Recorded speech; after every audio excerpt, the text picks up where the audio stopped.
사울 왕 통치 초기와 그리고 다윗 때, 솔로몬 때, 그 이후 한 중반기 역사까지 이 블레셋은 이스라엘의 주적이었습니다. 뭐 우리나라도 뭐 주적 논쟁이 있죠. 아무튼 이 시기, 이 역사적 상황에서의 이스라엘 백성들의 주적은 블레셋이었고요. 블레셋과 끊임없는 전쟁을 하게 되는데 그 주도권을 놓고요. 오늘 본문도 사울이 통치할 때 주도권은 이스라엘에 있었던 것 같아요. 몇 번의 싸움을 통해서 이스라엘이 계속 이겼죠. 거기에 대한 어떤 원한, 어떤 복수심이 블레셋에서는 굉장히 강했던 것 같은데, 이제 오늘 본문은 이제 블레셋과의 전투를 다루고 있습니다. 이 전투에 다윗이 참전하게 되었죠. 다윗이 사울을 피해서 블레셋으로 망명했고 그의 신하가 되고, 그를 위하여서 이렇게 그 신하가 되어서 이렇게 참여를 하게 되었는데, 오늘 본문에 이제 그나마 다행스럽게 이제 다윗이 돌아가게 되죠. 신하들의 어떤 시기라 그럴까요? 어떤 신하들의 걱정, 염려, 전쟁 중에 다윗이 마음을 바꾸어서 이스라엘 편에 서게 되면 자신들에게 불리하게 되니까 어떤 그러한 상황을, 그러한 시나리오를 전제로 하고 이 전쟁에 참여하지 못하게 한 거죠. 여러분 어떻습니까? 다윗이 돌아간 게 행운일까요? 다행일까요? 아니면 불행일까요? 안 돌아가고 남아서 싸우는 게 맞는 걸까요? 그 전쟁에 이스라엘과 블레셋 전쟁에 참여해서 사울의 원수를 갚고 또 공을 세워서 블레셋 왕의 충신이 되면 그 모든 영광을 얻을 수 있는데 이 기회를 잃은 걸까요? 그럼 어떻을까요? 어쨌든 간에 하나님께서, 이것은 하나님의 뜻과는 다른 부분이죠. 다윗은 뭐 어떻게 생각했는지 모르겠어요. 오늘 본문에 돌아가라 했더니 어찌하여 나를 돌아가게 합니까? 그죠? 나 공을 세울 수 있는, 전쟁에, 이스라엘에게 뭐 보복, 원수를 갚을 수 있는 그러한 기회를 박탈당했다는 식으로 이야기를 하지만, 본심은 아니겠죠. 그러나 어쨌든 간에 하나님께서는 다윗이 참전하는 것을 막으시고 돌아가게 하셨다라는 거죠. 그럼 이게 하나님의 생각입니다. 그러니까 하나님의 원초의 뜻, 다윗을 향한 뜻, 계획과는 맞지 않았기 때문에 하나님께서 강권적으로 개입하셨다라는, 강권적으로 개입하셨다라는. 여러분 이게 중요하죠. 여러분 다윗 편에서 보면 내 민족과 내 백성과 싸워야 되는데, 내 동족과 싸워야 되는데, 그들의 심장에 칼을 겨누어야 되는데, 그들을 죽여야 하는데, 여러분 이게 다윗의 마음이 어떨까요? 피하고 싶죠. 이 다윗의 낭패죠. 그러나 어쩔 수 없다라는 거예요. 다윗이 자신의 힘으로는, 자신의 의지로는 막을 수 없다라는 거죠. 하기 싫다고 하지 않아도 되는 상황이 아니라는 거죠. 싸우고 싶지 않다고 싸우지 않아도 되는 상황이 아니라는 거죠. 그럼 싸울 수밖에 없었고 싸워야 했고 참여해야 했습니다.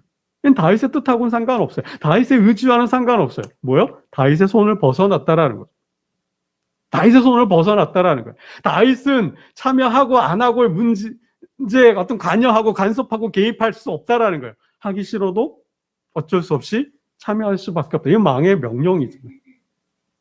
그리고 자신의 충성을 보여줘야 되잖아요. 그러니까 이런 상황에서 하나님께서 상황을 만드신 거죠. 움직이신 거죠. 돌아가게 하신 거죠. 여러분 이게 섭리라는 것입니다. 이게 하나님의 섭리라는 거예요. 여러분 섭리라는 것은 사업적으로 본다면, 기업적으로 본다면 경영이라는 거예요. 경영이라는 뜻이에요. 경영주가, 기업의 사장이, 오너가 회사를 설립하고 기업을 설립해서 그 기업을 경영하잖아요.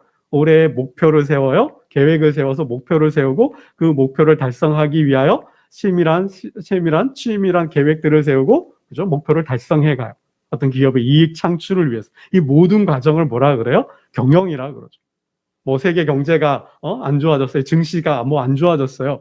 뭐 이익 달성을 위해서 뭐 국내 경제적 상황이나 뭐 세계 상황이 안 좋아요. 여기에 대해서 어떻게 대처하고 어떻게 방비하고 뭐 이런 것들을 다 하죠. 뭐 세금은 어떻게 낼 것이며 올해 뭐 직원은 몇 명을 채용할 것이며 어디에 공장을 세워야 할지 뭐 이런 모든 것들을 뭐야 경영 계획을 세워서 운영하고 하는 거죠. 이런 걸 뭐라 경영이라 그러지 않습니까? 마찬가지로 이 섭리라는 부분은 하나님께서 창조 온 우주 만물을 역사를 세상을 창조하고 두 손 두 발 다 놓고 팔짱만 끼고 세상을 바라보느냐 그런 게 아니라는 거죠. 하나님께서 역사를 경영하신다라는 거예요. 역사를 향한 하나님의 뜻이 있잖아요. 역사를 향한 하나님의 계획이 있잖아요. 궁극적으로는 뭐예요? 구원이라는 거죠. 상처받고 왜곡된 이 온 우주와 자연을 뭐요? 질서를 다시 회복해야 되잖아요. 그래서 창조하셨지만 창조하고 하나님께서 저 멀리 다 계신 것이 아니라 이 온 우주의 역사에 들어오셔서 계속해서 뭐요? 이 창조 이후에도 경영해 가신다라는 거예요. 그래서 창조 세계의 질서를 보존하고 또 유지하고 또 하나님 만드신 인간 피조물과 협력하여서 이 역사를 함께 경영해 가는 거예요. 이게 뭐라 그래요? 통치 다스림이 있다라는 거죠. 이게 하나님의 계획이라는 거예요. 이걸 하나님의 섭리라 그런다라는 겁니다. 여러분 좀 더 구체적으로 본다면 아브라함이 하나님의 축복의 말씀을 받고 본토 친척 아비집을 떠났어요. 그죠? 약속의 땅 가나안에 왔을 때 하나님 그 땅을 주시겠다 그랬어요. 그런데 도착하자마자 얼마 안 되어서 그 땅에 기근이 들었어요. 아브라함이 어떻게 해요? 애굽에 내려가죠. 애굽에 내려갔다가 큰 어려움을 겪게 됩니다. 어떤 어려움이에요? 우리가 새벽을 통해서 보지만 아내 사라를 바로 왕에게 빼앗길 뻔하죠. 빼앗기는 상황을 맞았다라는 거예요. 왜요? 아브라함이 아내 사라를 누이라고 속였기 때문에. 자기를 살겠다고 아내를 누이라고, 그죠? 네, 거짓말을 했어요. 그래서 아내 사라가 정말 미인이었던 것 같아요. 바로 왕이 사라의 미모를 보고 반해서 아내로 삼은 거죠. 자신의 궁으로 데려간 거예요. 그것도 뭐예요? 큰 선물을 줬다고 성경은 기록하고 있습니다. 그래서 선물을 아브라함이 사라를 보내는 대가로 받은 선물을 보면 양, 소, 노비, 나귀, 낙타. 그러니까 어마어마하게 많은 큰 선물을 받은 거죠. 이 선물도 받았어요. 뭐 자기가 거짓말 누이라고 속였기 때문에 뭐 어디 가서 하소연도 못하는 거죠. 이제 고스란히 꼼짝없이 사라를 바로 왕에게 뺏기게 되는 상황입니다. 이제 아브라함의 손을 떠난 거예요. 아브라함은 어찌할 수가 없어요. 어떻게 다시 아내를 찾아올 수 있을까요? 왕을 찾아가서 솔직하게 말하면 왕이 돌려줄까요? 아내를 사라를 그냥 이렇게 조건 없이 보내줄까요? 제가 잘못했습니다. 제가 왕을 속였습니다. 누이가 아니라 제 아내입니다. 그러면 보내겠냐라는 거죠. 말을 번복하면. 오히려 그랬다가는 어떻게 해요? 아마 더 큰 해를 입을 것 같아요. 더 큰 벌을 받을 수도 있을 것 같아요. 어떻게 해요? 목숨도 잃을 수 있겠죠. 왜요? 왕을 기만했으니까. 왕을 속였으니까. 그러니 아브라함은 어디 가서 누구에게도 말 못하죠. 하소연도 못해요. 그 누구에도 입도 뻥끗할 수가 없어요. 그저 소가리, 가슴앓이만 할 뿐인 거죠. 여러분 여기 수가 보여요? 아브라함의 상황에서 아내를 바로가 데려갔는데 아내 삼겠다고 이제 결혼식을 하려고 하는 거죠. 이런 상황에서 어떻게 아브라함이 아내 사라를 구해올 수 있을까요? 그게 수가 없어요. 방법이 없어요. 힘이 없어요. 능력이 없어요.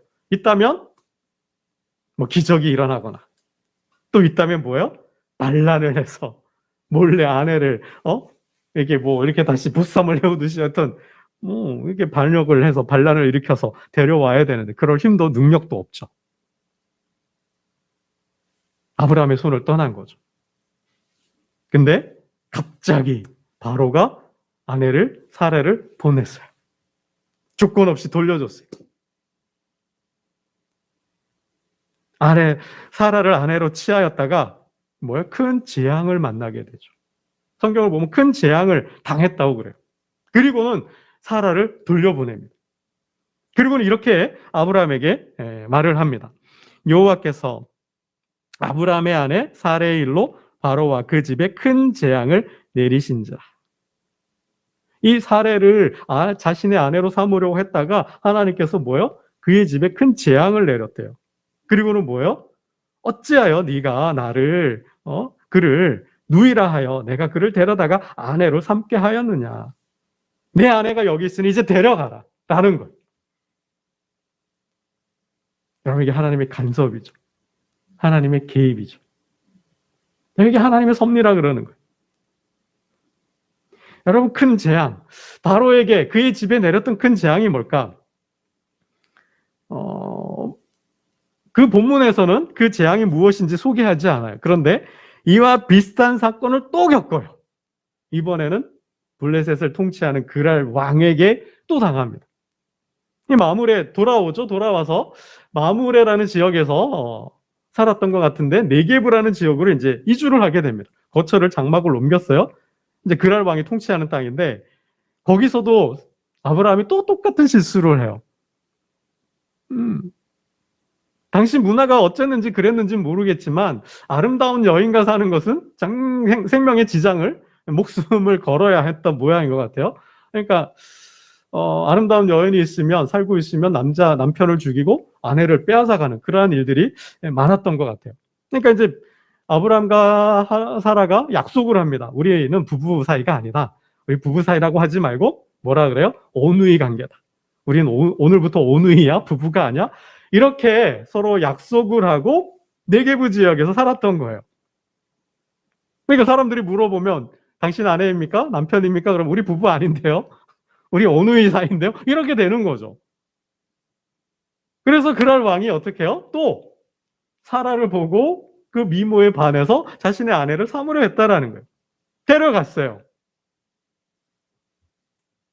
근데 재앙이 또 내린 거죠. 어떤 재앙일까요? 애굽 왕이 데려갔을 때는 큰 재앙이라 그랬는데 그랄 왕이 데려갔을 때는 아예 태를 닫아버렸다 그럽니다. 성경을 보면 이렇게 기록이 되어 있어요. 여호와께서 아브라함의 아내 사라의 일로 아비멜렉의 집에 모든 태를 닫아버리셨다. 아비멜렉의 집, 종까지도, 하인까지도 모든 태를 다 닫아버리셨다는 거예요. 애가 안 나는 거예요. 태어나지를 못하는 거죠. 모르겠어요. 제 상상이지만 임신을 했는데 10달이 차면 애가 나와야 되는데 애가 출산을 못하고 계속 있는지도 모르겠어요. 11달이고 12달이고 13달이고. 그러니까 그렇게 되니 어떻게 해요? 그리고는 계시를 받은 거죠. 하나님께서 그 밤에 바로 데려가서 아내를 삼으려고 동침하려고 했는지 모르겠어요. 그 상황에 하나님께서 아비멜렉 그랄 왕에게 말씀합니다. 하나님께서 현몽하셔서 말씀하는데요. 내가 데려간 네 여인으로 내가 죽으리라. 아주 무섭게 책망하시죠. 그는 남편이 있는 여자이다. 그의 남편은 선지자이다 라고 말씀을 하십니다. 그러니 그에게 돌려보내라는 거예요. 이 말씀을 듣고 그랄 왕은 두려워서 겁이 나서 하나님, 제가 잘못한 게 아닌데요. 저들이 아내 부부 사이라고 하지 않았고 스스로 오누이 사이라고 했기 때문에 저는 그냥 데려온 것밖에 없는데요. 그래서 내가 너로 하여금 범죄하지 않게 하려고 내가 너에게 말해주는 거야. 그러니 돌려보내. 이제 그 사람의 아내를 돌려보내라. 아마 애굽에 내렸던 재앙도 바로 가문에 아마 모든 태를 다 닫아버리신 게 아닌가라는 생각을 해보게 됩니다. 여러분도 한번 생각해 봐요. 아브라함의 실수가 아브라함의 잘못이에요. 그로 인하여서 빼앗길 뻔한 거죠.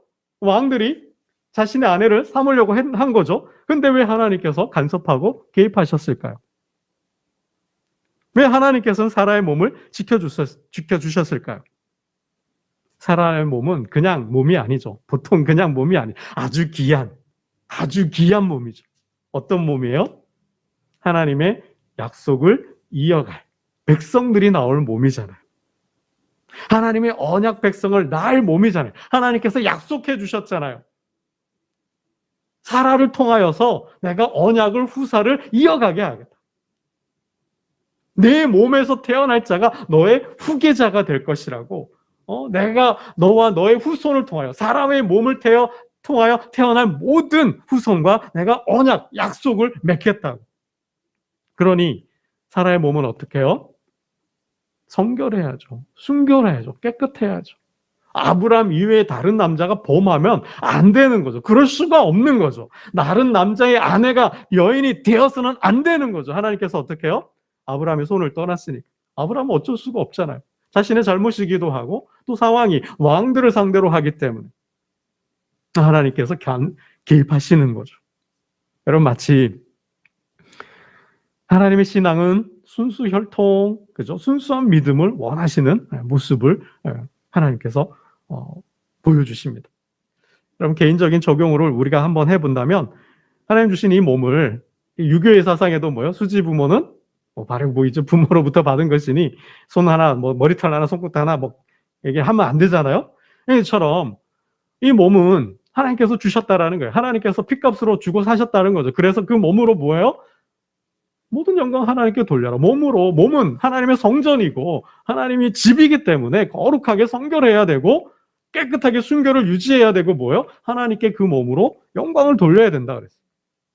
정말 우리 몸을 소중하게 귀하게 여길 필요가 있다라는 거예요. 여러분, 더 나아가서 주님의 어머니 마리아, 주님이 이 땅에 오실 때 어머니 마리아의 몸을 빌려서 이 땅에 오실 때 그는 약혼자였잖아요. 요셉이 있었잖아요. 그런데 뭐요? 성택해 하겠다. 아이를 갖게 하겠다 했더니 마리아는 뭐라 그래요? 저는 사내를 모르는데요. 아직 그런 경험이 없는데요. 그래 몸이어야 되잖아요. 왜요? 주님을 담아야 돼요. 성령으로 잉태해야 되니까. 성령으로 잉태해야 되니까. 깨끗한 몸, 순결하고 거룩한 몸을 유지해야 되는 거죠. 그렇기 때문에 약혼을 했지만 동침하지 않았던 거죠. 하나님의 뜻과 섭리가 담겨 있다라는 말씀입니다.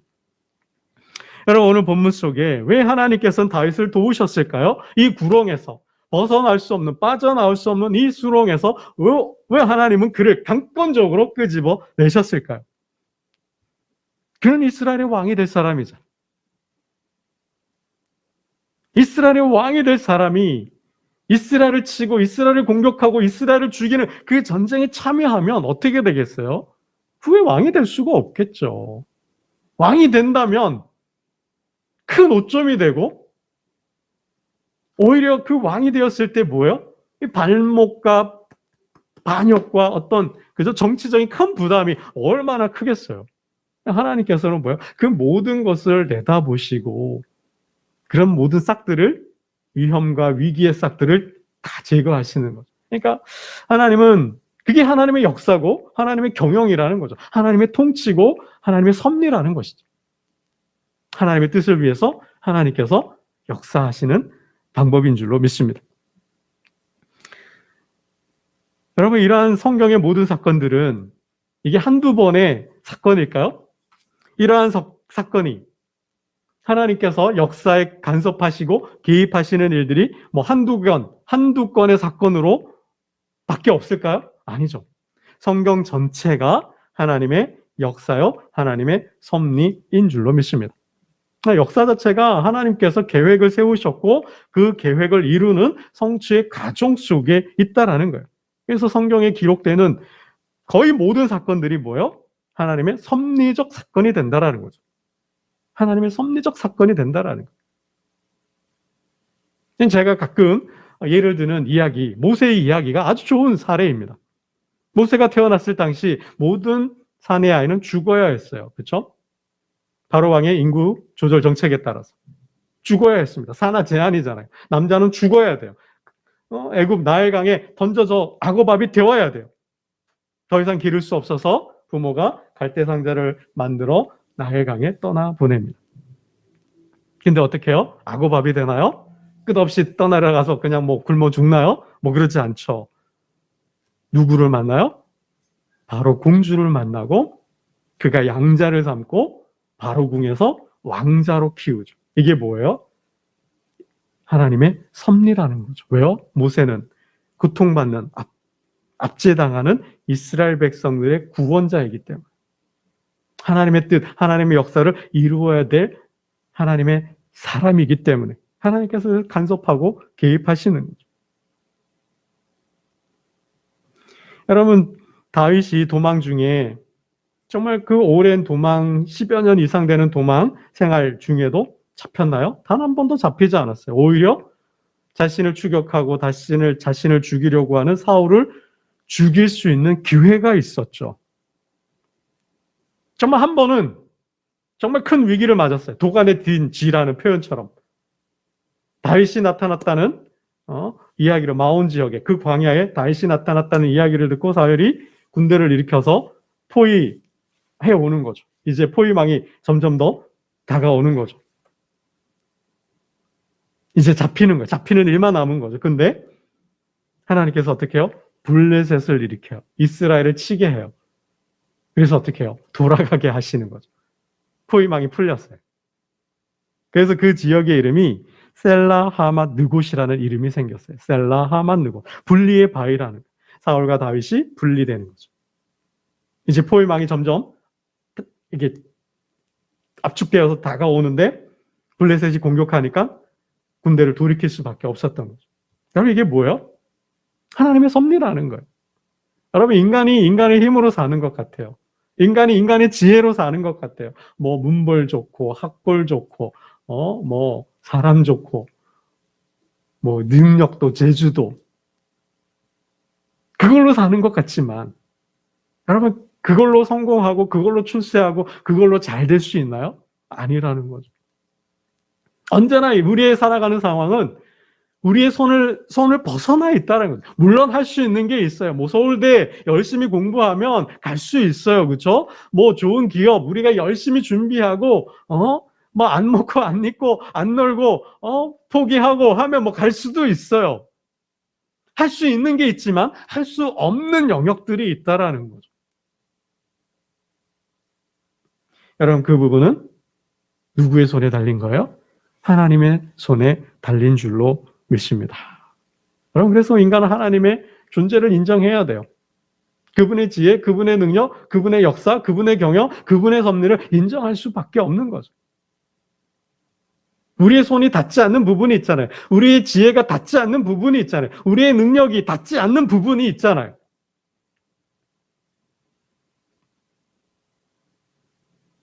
여러분, 정탐꾼 이야기를 잘 아실 거예요.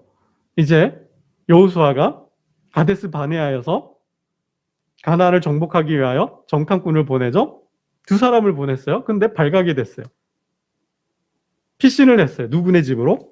라합의 집으로 피신하죠. 이거 역시 뭐예요? 하나님의 뜻과 섭리가 있어요. 왜 하필 라합의 집일까요? 수많은 집들이 있는데. 그는 여호와를 믿는 사람이었고, 그죠? 그리고 하나님의 뜻을 알고 있었던 사람이었어요. 라합이 아니라 다른 사람의 집으로 도망갔다면 이 사람들이, 이 정탐꾼들이 살았을까요? 죽었을까요? 저는 100% 죽었다고 봐요. 그 집이 라합의 집이고 그 집으로 피신하면 그녀가 우리를 살려줄까라고 알고 갔는지는 모르겠어요. 본문엔 그런 내용이 없어요. 그냥 살고자 발각이 되었고 도망을 친 거죠. 도망치다 보니 라합의 집이었고 군대가 바로 즉시 도착을 했고 문을 두들겨요. 라합은 고민해야 되는 거죠. 살려줄 것인가 말 것인가. 이 정탐꾼의 목숨은 라합의 손에 달린 거죠. 근데 그는 살려주기로 합니다. 그죠? 숨겨줘요. 그리고 도망가게 하죠. 군대를 따돌려서. 여러분, 만일 라합의 집이 아니고 다른 집으로 갔으면 정탐꾼은 죽었을 것이고 왜 라합이었을까요? 라합이 그때 정탐꾼을 내어줬다면 어떻게 역사는 또 바뀌는 거, 달라지는 거예요. 여러분, 라합의 후손들 중에 누가 있어요? 룻기의 주인공인 보아스가 있죠. 보아스와 룻이 있잖아요. 그의 후손에 또 누가 있어요? 이새가 있죠. 이새의 아들이 누구예요? 다윗이지 않습니까? 만일 라합이 신앙을 저버리고 믿음을 저버리고 아니 자기 살겠다고 정탐꾼들을 내어주었다면 하나님의 역사는 또 달라지는 거예요. 그래서 어떻게 해요? 하나님께서 참 이것이 역사의 아이러니라는 거예요. 여러분, 우리 생애를 생각해 보세요. 우리가, 이 교회가 어떻게 여기까지 왔는가? 결단코 우리의 힘이 아니라는 거죠. 어려움도 있어요. 고난도 있어요. 그러나 여기까지 왔어요. 내 생각과 내 기대와 내 소망과 바람과 그 기대치에 부응을 했는지, 목표치에 달성했는지 안 했는지는 모르겠어요. 그러나 우리가 여기까지 왔어요. 그건 뭐예요? 하나님의 섭리라는. 그 지나온 모든 발자취가 어찌되었든 간에 하나님의 섭리였다라는 거예요. 협력하여 선을 이루게 하셨고, 그 과거의 역사를 새롭게 만드시든, 아니면 그 역사를 더 좋게 만드시든, 그것을 발판으로 새로운 역사, 새로운 하나님의 뜻을 이루어가게, 하나님의 뜻을 이루어가는 과정과 여정 속에 놓아두셨다라는 거죠. 여러분, 이것은 깊이 있는 묵상이 필요한 거죠. 깊이 있는 성찬이 필요한 거죠. 신앙의 눈으로. 여러분, 그 보는 눈, 지나온 발자취 속에서 앞으로 미래의 역사를 내다볼 수 있다면 감사가 되고 고백이 되고 그 하나님의 신앙의 여정 속에, 도상 속에 계속해서 갈 것이지만, 그러한 믿음이 없다면 알고 원통하고 분통하고 억울해서 못 살겠다, 정말 하나님 계시냐 안 계시냐 계속 이러고만 있으면 하나님의 뜻은 소원한 거죠. 하나님의 역사는 없는 거죠. 언제까지요? 깨달을 때까지, 보일 때까지. 왜 우리 교회는 이 모양이냐? 왜 우리 집은 이러냐? 왜 저 사람은 이러려고만 있으면 아무 뜻도 아무런 역사도 없다라는. 불우했던, 좋았던, 성공했던, 실패했던 그 삶, 그 역사 속에는 보이지 않는 하나님의 손길, 하나님의 뜻이 담겨 있다라는. 여러분, 다윗이 보세요. 실수하잖아요. 그죠? 생각의 오류, 착각으로, 판단착오로 인하여서 넘어서는 안 돼. 경계를 넘어가잖아요. 큰 위기를 자초하잖아요. 다윗도 실수해요. 그렇죠? 아브람도 실수하잖아요.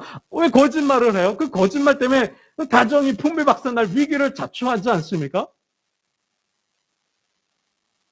발각이 됐어요. 여러분, 다니엘서도 보고 우리가 성경의 모든 역사를 보면 인간은 오류가 있어요. 오류 가능한 인간이잖아요. 실수 범하잖아요. 잘못하잖아요. 때로는 큰 죄도 짓잖아요. 제자들이 그랬잖아요. 끝까지 함께 하겠다고 하지만, 다 떠나고 도망가도 끝까지 함께 하겠습니다 했지만 다 도망가잖아요. 그러나 하나님은 뭐예요?